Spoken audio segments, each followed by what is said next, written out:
Nuradin Rustamбек уулунун бокс боюнча Азия чемпиону болуп келгени жалпы кыргызстандыктарды сыймыктандырып кубандырды. Жаш мушкерди Бишкектеги аэропорттон тартып, Жалалабадтагы үйүнө чейин коштоп жүргөн күйөрмандарга да күбө болдук.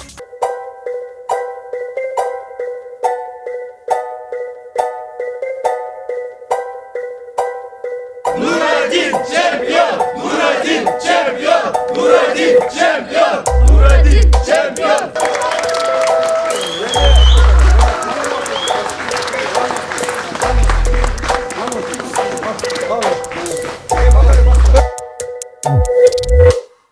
Бул күнгө чейин чемпион Азии еще по-молодежки болгон эмес. По юношам да, орусча айтканда. Бул биринчиден бул историяга кирдик да биз. Бул жигиттерибиз 18 жашка чыккан жаш жигиттер. Булардын келечеги кең. Кудай буйрса булар да Кыргызстаныбызга, элибизге, журтубузга көптөгөн ийгиликтерди алып келишет. Биздин желегибизди көп жерде желбиретишет. Биздин кеминибизди көптөгөн мамлекеттердин арасында дагы ойнотушат деген чоң үмүттөбүз. Ошондуктан бүгүн ушул жигиттерибиздин духун көтөрүш үчүн, жаш балдарыбыздын, жаш спортсмендерибиздин духун көтөрүш үчүн баары ушул жерге тосуп алууга келип отурабыз.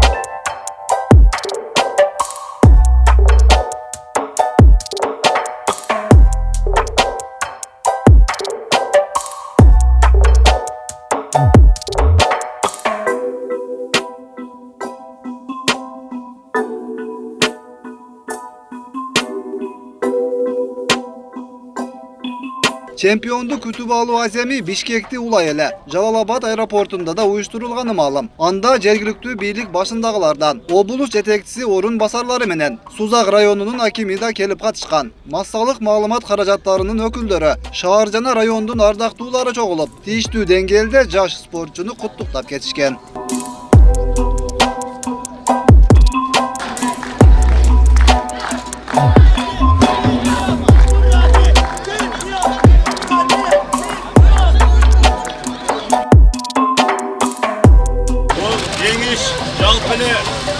Жалалабад обласы эмес, Кыргыз элинин жеңиши.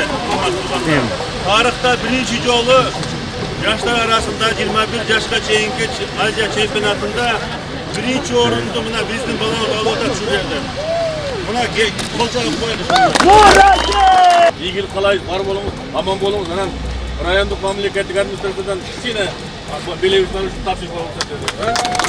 Жалпы өлкө үчүн, анын ичинде Жалалабад жергеси үчүн Nuradin Rustamбек уулунун Азия чемпиондугуна жетиши тарыхый окуя катары кабыл алынды. Бирок негедир мындай маанилүү иш-чарага Жалалабад шаарынын мэри Мураталы Тагаевдин катышпай калганы байкалган. Ордуна орун басарын жибергени туура эмес көрүлдү.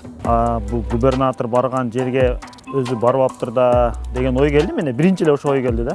Себеби биздин Жалалабад шаарынын губернатору менен мэринин итмишик экенин уже элдин баары эле билип калды. Элдин баары барып, керек болсо өзүнүн чоң должносттагылар барып тосуп алып аткандан кийин мэр сөзсүз барыш керек эле. Ошол жерде керек болсо өзү уюштуруп тосуп алууну өзү уюштурса жакшы болмок. Өзү тем более жердеши болуп атат өзүнүн барып кылып. Мэримин деп эле бийиктикте учөрбөй эл арасына түшүп, эл менен кошо жүрсө абдан жакшы болмок. Мындай пикирлер социалдык тармактарда да жазыла баштады. Кала башчысы сыймыктуу чемпион үчүн түштөнүү учурундагы жарым сааттык убактысын бөлүп койсо туура болмок деген негизде. Ал эми бүгүн Туркия мамлекетинде жумуш сапары менен жүргөн Тагаевдин бул кадамы тууралуу мэриянын маалымат кызматы төмөнкүлөрдү билдирди. Nuradin Rustamбек уулун тосуп алуу боюнча биздин дагы кабарыбыз бар болгон. Анан 2020-жылдын бюджетин бекитүүнүн алкагында, ошонун алдында мэр атайын ушул жергиликтүү тургундар менен жерлерде жолугушуулары болуп жаткан болчу. Ал күнү дагы ошондой жолугушууларга кеткен. Анан мэриядан өкүл болуп, социалдык маселелер боюнча мэрдин орун басары Руслан Алтымышевич ошол тосуп алуу аземине катышып келген. Негизи эле Кыргызстанда өзүнүн ийгиликтүү уул кыздарына караганда башка тараптарды ашыра сыйлап, алардын арканда иш-чараларына ак үй менен көк үйдөгү атка минерлери баш болуп чогулуп барган учурлар көп эле кездешип жүрөт. Иши кылып тояш болсо, аны өткөргөн адам саясатта таасирдүү болгону, ар кандай жетекчинин жетип келишине жетиштүү фактор болуп саналганы сындалып турат. Өткүрбек Рахманов, Акниет Кеңешев, Регион. Ошол